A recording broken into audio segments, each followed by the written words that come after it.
सोलापूर शहरातील विजापूर नाका परिसरात रविवारी मध्यरात्री 1च्या सुमारास 2 कारचा भीषण अपघात झाला.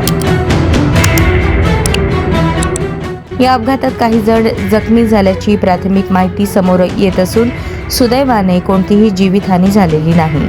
मिळालेल्या माहितीनुसार फॉर्च्युनर क्रमांक MH13 DM 7677 आणि ह्युंदाई कार क्रमांक MH13 ES 7521 यांच्यात जोरदार धडक झाली. हा अपघात इतका भीषण होता की ह्युंदाई कारच्या चालकाच्या बाजूचा भाग पूर्णपणे चेंदामेंदा झाला आहे. या धडकेत दोन्ही वाहनांचे प्रचंड मोठ्या प्रमाणावर नुकसान झाले आहे. अपघाताचा आवाज होताच परिसरातील नागरिकांनी घटनास्थळी मोठी गर्दी केली.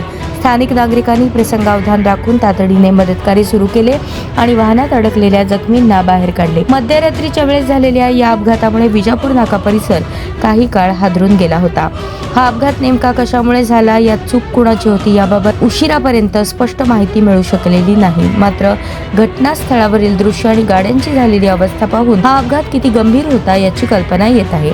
सुदैवाने मोठी दुर्घटना टळल्याची चर्चा परिसरात सुरू आहे.